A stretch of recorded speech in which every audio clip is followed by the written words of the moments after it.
Hello, students of class 8th. Today we are going to continue our revision, that is your revision 3, and we are continuing the revision from question number 36. तो question number 36 क्या है?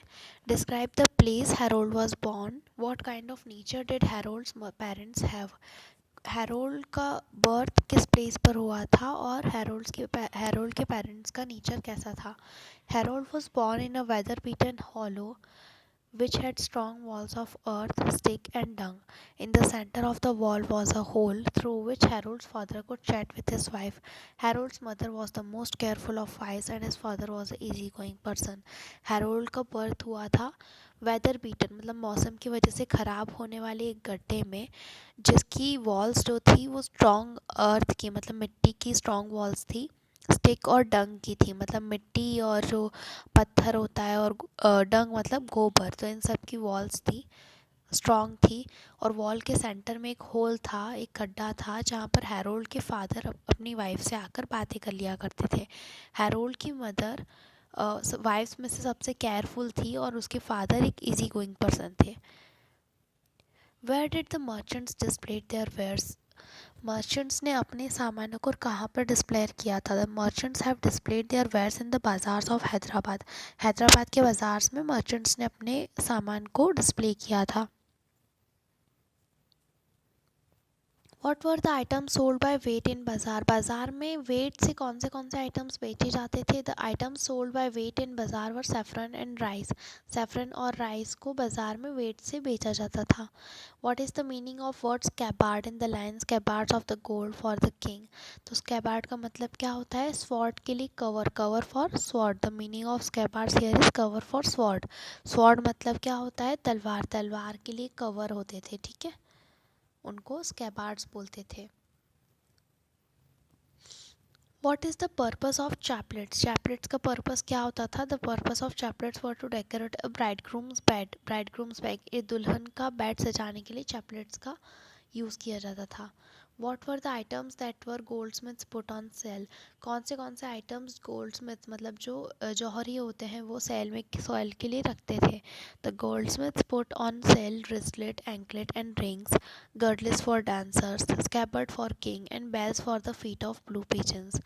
तो gold Smiths क्या क्या cell पर रखते थे? ब्रिस्लेट मतलब कि कलाई में पहनने के लिए, एंकलेट यानी कि जो पायल होती है, रिंग्स, और डांसर्स के लिए गर्डल्स, और किंग के लिए स्कैबार्ड, और ब्लू पिजन्स के लिए रिंग्स, उनकी फीट के लिए रिंग्स।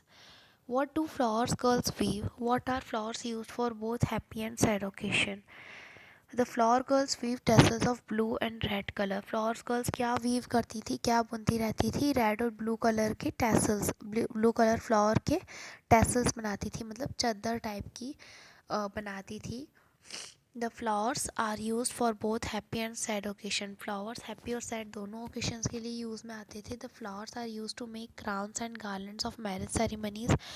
मैरिज सेरेमनीज़ की गार्लैंड्स, मालाएं वगैरह बनाने के लिए फ्लावर्स को यूज़ किया जाता था।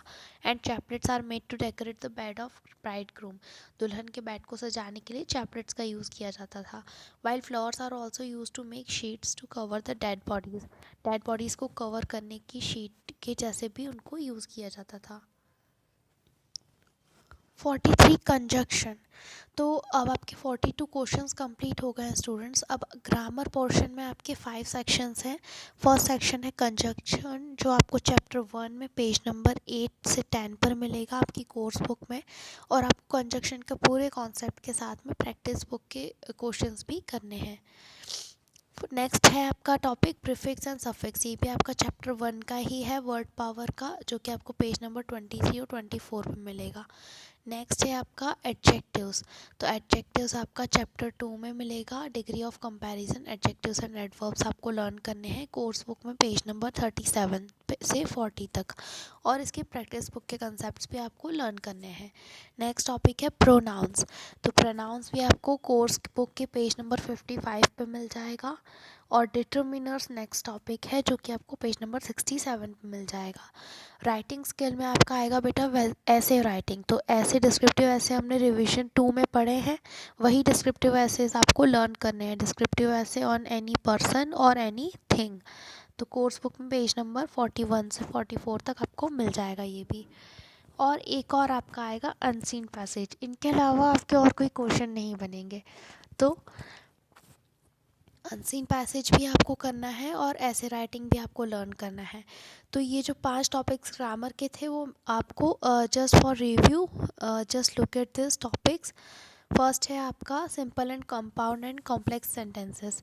तो कंपाउंड और कॉम्प्लेक्स सेंटेंस में आपका जो कंजक्शन है वो वाला पार्ट आ गया, सबऑर्डिनेटिंग कंजक्शन, कोऑर्डिनेटिंग कंजक्शंस। तो ये आपको लर्न करने हैं।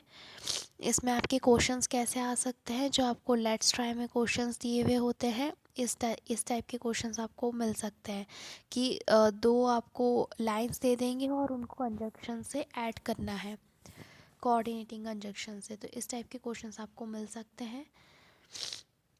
फिर आपका आता है वर्ड पावर में प्रीफिक्स और सफिक्स। तो प्रीफिक्स और सफिक्स में आपको किस टाइप के क्वेश्चन मिलेंगे, कोई भी आपको वर्ड दे दिया जाएगा जैसे हैप्पीनेस, तो उसको आपको उसके प्रीफिक्स या सफिक्स या रूट वर्ड में डिवाइड करना है। जैसे हैप्पीनेस का रूट वर्ड हो गया हैप्पी और सफिक्स हो गया नेस। तो इस तरीके से आपको डिवाइड करना है।